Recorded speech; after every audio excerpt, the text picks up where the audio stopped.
আমি যারা আর কবিরের সঙ্গে আলাদা কথা বলতে চাই।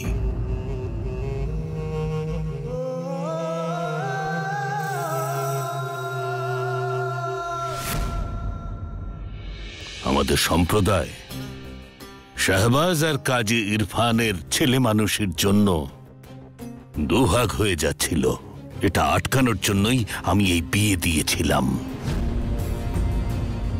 আমি ভেবেছিলাম যে ধর্ম নিয়ে পড়ে আসা আমাদের দুই সন্তান একে অপরের সঙ্গে এক সুন্দর শান্তিপূর্ণ জীবন কাটাবে, যা দেখে আমার তো তোমাদের মা বাবাদের গর্ব হবে।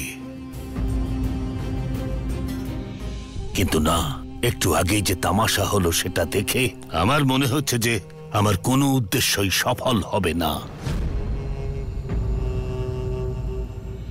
ধর্ম শেখানো ভালো কাজ, খুব ভালো কাজ, কিন্তু এইভাবে ধর্মের নামে স্কুলের বাচ্চাদের মতো ঝগড়া করা ঠিক নয়, একেবারেই ঠিক নয়। তোমরা দুজন আমার নিজের সন্তানের মতো স্নেহের, কিন্তু একটা কথা খুব ভালোভাবে মাথায় রেখে দাও, যদি তোমাদের দুজনের জন্য আমাদের সম্প্রদায় দুটুকরো হয়ে যায় তাহলে তোমাদেরও ছেড়ে দেওয়া হবে না। আজকের পর যদি তোমাদের দুজনের ঝগড়া হয়, যেন ঘরের ভেতরে হয়, ঘরের বাইরে নয়।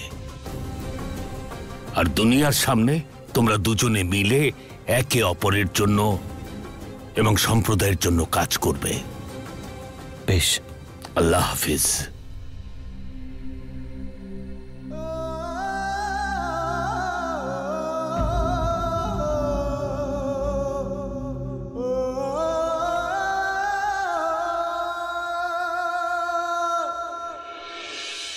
আয়েশা বোন, আমার মেয়ের তরফ থেকে আমি তোমার কাছে ক্ষমা চাইছি।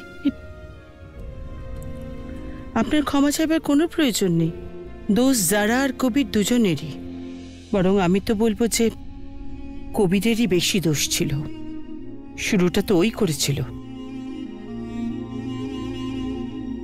এটা তোমার উদারতা আয়েশা বোন, যে এটা তুমি বললে, কারণ আপনি জানেন যে মেয়েদের পক্ষে এটা সম্ভব না যে ও শহরের সাথে সারা দুনিয়ার সামনে তর্ক করবে।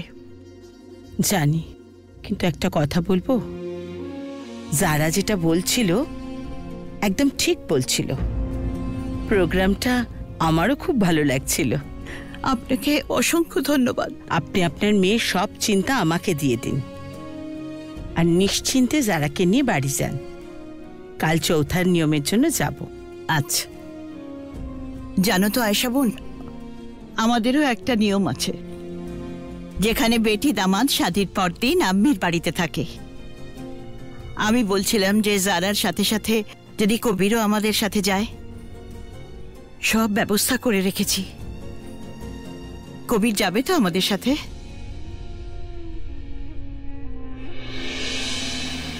না আম্মি, না।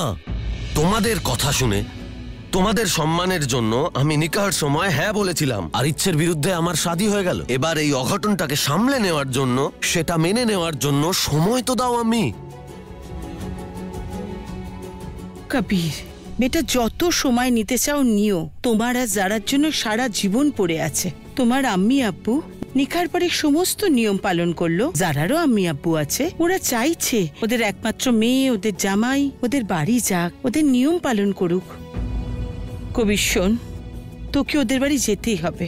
আমি, তুমি কেন বুঝতে পারছো না?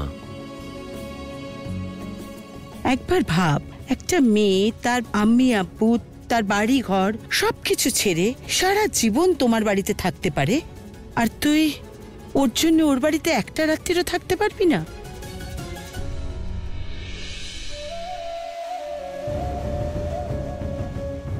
আয়েশা, ওনাদের জানিয়ে দাও যে আমি নিজেই যারা আর কবিরকে ওখানে নিয়ে যাব।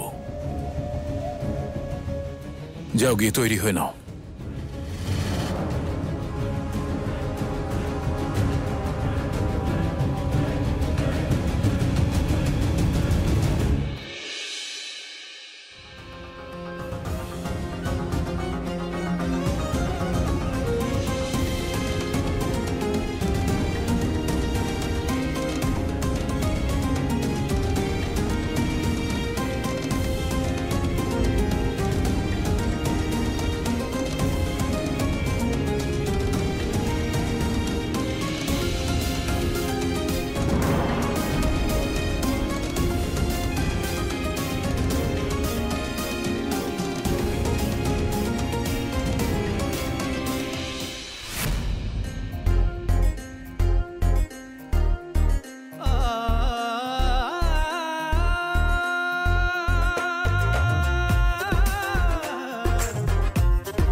ঢোকার আগে নক করা শেখানো হয়নি তোমাদের মাদ্রাসায়?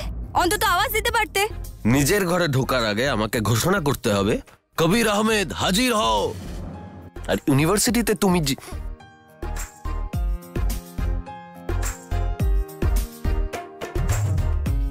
আমার মনে হয় না এই মেয়ে কোনোদিন নিজের ভুল স্বীকার করবে।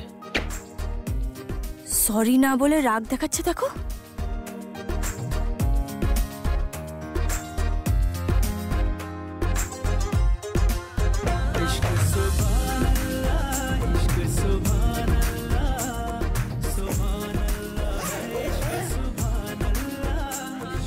একটা কথা জিজ্ঞেস করব?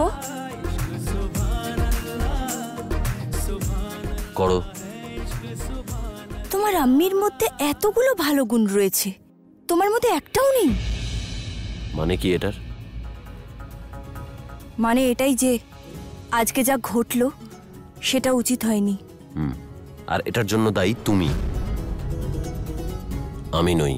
শুরু তুমি করেছিলে, আমি শুধু ভুলগুলো ধরিয়ে দিচ্ছিলাম।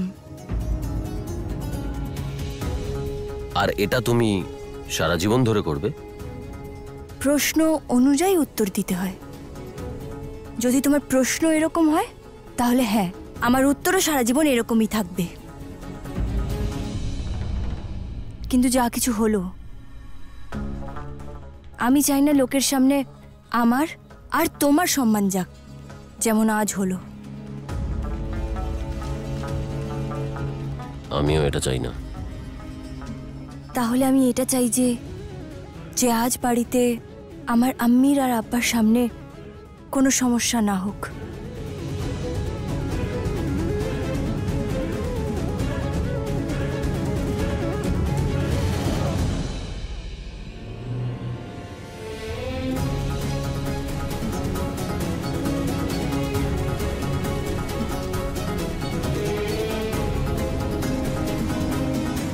আচ্ছা, আমার মনে হলো ও আমাদের দুজনের কথা ভাবছে, কিন্তু এবার বুঝলাম ও শুধু নিজের এবং নিজের বাড়ির লোকজনদের কথা ভাবছে।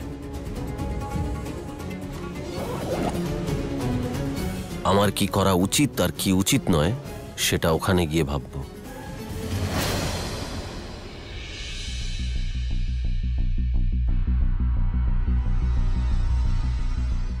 ধন্যবাদ। কি কবির, সবকিছু রেডি তো? আপনি হুকুম করেছেন আব্বু, না বলার কোনো জায়গাই নেই। তোমার মতো ছেলে পেলে কে না গর্বিত হবে? আমিও গর্বিত। এখন শুধু আমি চাই যে তুমি যদি আমার কথা মেনে নিয়ে থাকো তাহলে সেটা পুরোপুরি মানবে। আব্বু, আমি ঠিক বুঝলাম না। বসো, আমি বুঝিয়ে দিচ্ছি। দেখো, তুমি ওখানে যেতে রাজি তো হয়েছ, আমার ইচ্ছে পূরণ করছো, কিন্তু আমি চাই যে তুমি ওখানে এমন কিচ্ছু করবে না যার কারণে ওখানকার লোকেরা তোমার বিরুদ্ধে অভিযোগ করার সুযোগ পায়। আর এমনিতেও এখন তোমার আর জারার শাদী হয়ে গেছে। তোমাদের দুজনের মধ্যে এই যা কিছু চলছে, এই মনোমালিন্য, ঝগড়া, শেষ করো এবার এইসব। বরং আমি তোমার আম্মির সঙ্গে যেরকম আচরণ, যেরকম ব্যবহার করে থাকি, আমরা চাই তুমি তোমার বিবির সঙ্গে সেরকমই করো। না আব্বু, আম্মি আর আমার বিবির মধ্যে আকাশ পাতাল তফাৎ আছে। এবার কেমন কথা? এই দুনিয়ায় দুটো মানুষ কখনো একরকম হতে পারে? কখনো পারে না। আমি চাই তুমি একটা কথা সারাটা জীবন মনে রাখো, এক বিবির কাছে যেটা অধিকার তা শহরের কর্তব্য, আর যেটা শহরের অধিকার তা বিবির দায়িত্ব। চেষ্টা করবো আব্বু। না, এই শব্দটা আমি শুনতে চাই না। এই শব্দটাকে আমি ঘৃণা করি। এই চেষ্টা, তুমি চেষ্টা করবে না। আমি যা বলছি তাই করবে। আর আমার বলার কারণ এটা নয় যে আমি কাজী ইরফান সিদ্দিকী বা তার পরিবারকে খুব পছন্দ করি। আমি বলছি তার কারণ যতদিন না তুমি শহর কাজী হচ্ছ, সারা লখনৌ শহরে তোমার থেকে ভালো মানুষ যেন আর কাউকে মনে না হয়। বরং আমি তো চাই যে কাজী ইরফান সিদ্দিকী নিজে মুর্শিদ সাহেবের কাছে যান আর ওনাকে বলুন যে পরবর্তী শহর কাজী কবির আহমদেরই হওয়া উচিত।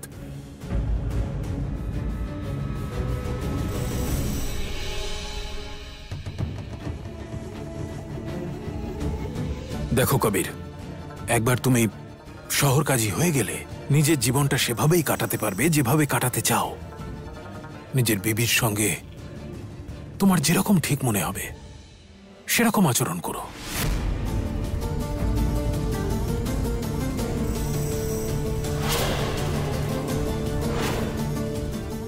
আর এখন আইন অনুযায়ী একজন স্বামী তার স্ত্রীর সঙ্গে যা যা করতে পারে তুমি জারার সঙ্গে সে সবকিছু করতে পারো।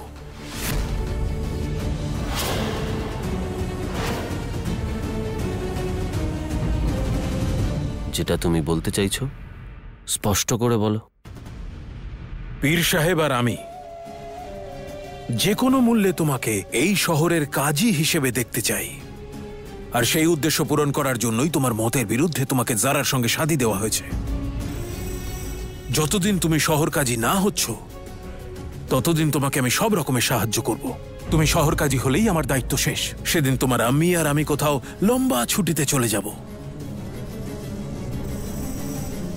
আর তখন তুমি তোমার জীবনটা ঠিক যেভাবে চাও সেভাবেই কাটিও, জারার সঙ্গে অথবা তাকে ছাড়া।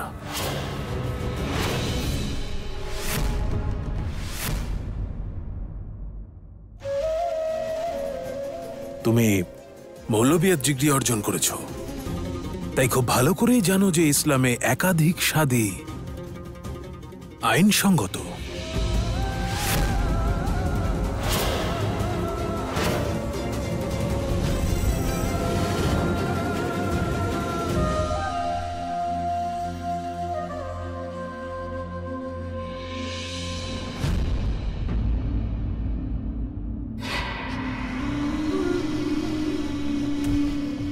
দিদি,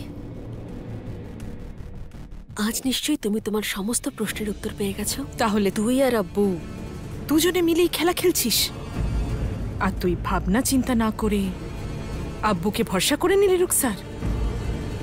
দিদি, ওই সময় আমার কাছে দুটো রাস্তাই ছিল, হয় সবকিছু ভুলে গিয়ে নিজের পুরনো জীবনে ফিরে যাওয়া, নয়তো আব্বুর উপর ভরসা করা। আমি পরের পথটাই বাছলাম। আর এমনিতেও আমরা দুজনে তো আছি একে অপরের সাথে। আমরা দুজনে মিলে কবির আর জারাকে এক হতে দেব না। কি একসাথে হতে দিবি না রুকসার? আজ রাতে জারার বাড়িতে ওরা দুজনে একসাথে যাবে। কি করবি তুই? তুমি শুধু দেখতে থাকো যে আমি কি করি। যদি তুমি আমার কাজী হওয়ার বিষয়ে বলো আব্বু, আমি তোমার সঙ্গে আছি। কথা দিচ্ছি আমি তোমার এই স্বপ্ন নিশ্চয়ই সফল করব, কিন্তু উদ্দেশ্য পূরণ করতে গিয়ে এমন কোনো কাজ করব না যা আমার ধর্ম বিরুদ্ধ।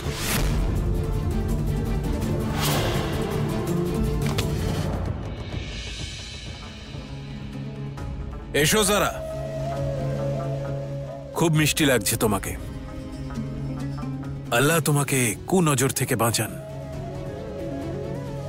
চলো এবার বেরিয়ে পড়ি, সবাই ওখানে তোমাদের জন্য অপেক্ষা করছে। হ্যাঁ,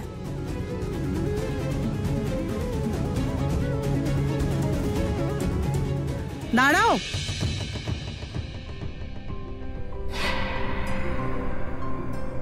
যারা, এটা তোমার আম্মিকে দিয়ে দেবে। কিন্তু এটা কেন? এটা আমাদের তরফ থেকে তোমার আম্মির জন্য। নিকার পর প্রথমবার নিজের বাড়ি যাচ্ছ, খালি হাতে যেতে দেবো নাকি? আম্মির তরফ থেকে ধন্যবাদ জানাই। এক মিনিট জারা, আমি তোমার সঙ্গে তোমার বাড়ি যেতে পারি? আসলে আমার শাদিতে মেয়ের বাড়ির অনুষ্ঠান দেখতে খুব ভালো লাগে।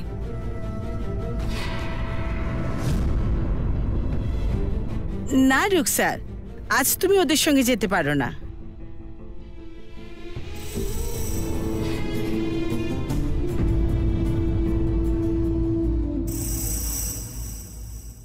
আয়েশা, ঠিক আছে, ছাড়ো না। যদি রুকসার আমাদের সঙ্গে যেতে চায় যাক, কিছুক্ষণ ওখানে থেকে চলে আসবে। কি জারা, তোমার কোনো আপত্তি নেই তো? একদম না। চলো।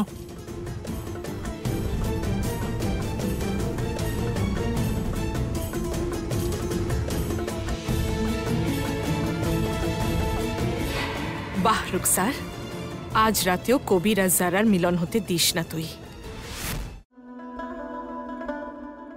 সুব্রতন। হ্যাঁ বড় বিবি। একটা কাজও ঠিক করে করতে পারিস না। প্রথমবার মেয়ে জামাই বাড়িতে আসছে। হ্যাঁ, তুই কি আমাদের নাক কাটিয়ে রাখবি?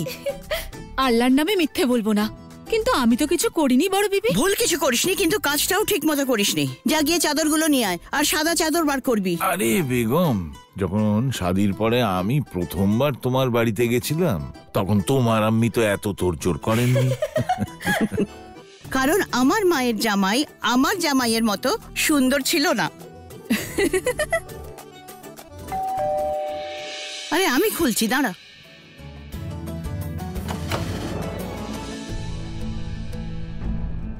বড় বিবি, আপনার পার্সেল।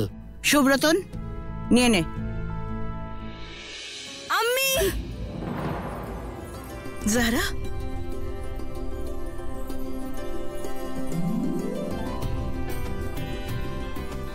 আসসালামু আলাইকুম আম্মি। ওয়ালাইকুম আসসালাম। ওয়ালাইকুম আসসালাম। আসসালামু আলাইকুম আব্বা। ওয়ালাইকুম আসসালাম যারা। আসসালামু আলাইকুম ভাবিজান। বিহান, ওয়ালাইকুম আসসালাম। দেখুন, আপনাকে দেওয়া কথা কিন্তু আমি রেখেছি। আপনার দামাদকে নিয়ে এসেছি।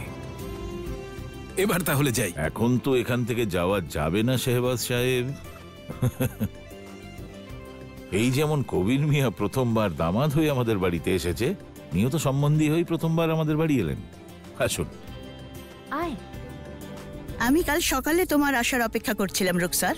কি বলুন তো খালা, আমার সবাইকে চমকে দিতে খুব ভালো লাগে, কিন্তু আপনার খারাপ লাগলে আমি ফিরে যাচ্ছি। না না, এসেছো যখন তখন খেয়েই যাও। এসো। কাজী সাহেব, এই যা কিছু হচ্ছে ওদের মধ্যে সবটাই অদ্ভুত। তাড়াতাড়ি দুজনের মধ্যে সবকিছু ঠিক হয়ে যাবে। হ্যাঁ, ঠিক বলেছেন আপনি, একদম ঠিক। আমি তো এটাও ভাবছিলাম যে যদি কবির কোনো কাজে ইনভলভ হয়, এমন কোনো কাজ হতে হবে যেটা দুজনকে কাছে আনবে। এরকম কি কাজ আছে? আমার তো মনে হয় আপনি ওকে আপনার সঙ্গে কাজিয়াতের কাজে যুক্ত করতে পারেন।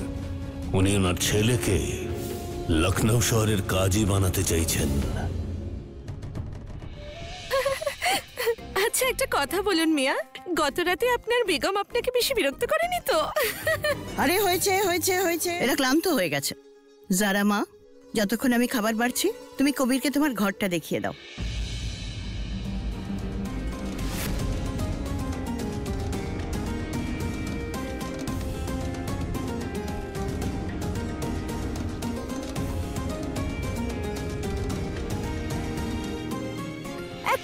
এক মিনিট। কোনো কিছু ভাববার আগে না এইটুকু বুঝে নাও, যদি আমার ইচ্ছায় সব চলতো তাহলে 1 মিনিটও তোমার সাথে থাকতাম না। এই ডেকোরেশন আমি করিনি। কিন্তু যারা কোনো ভুল ধারণা করে বসো না। ভুল আমি বুঝেছি না তুমি বুঝেছো? তাহলে এসব কি ছিল? কবির এগুলো কিন্তু যারা করেনি, আমি করেছি। তোর কি দরকার ছিল এসব করার? অযথা মানুষ ভুল বুঝতে শুরু করে দিয়েছে। দেখো, আমি আর ইমরান দুজনেই সাক্ষী যে তোমরা যথেষ্ট চেষ্টা করেছো, কিন্তু এখন তো শাদী হয়ে গেছে, আর এখন আর কোনো রাস্তা নেই।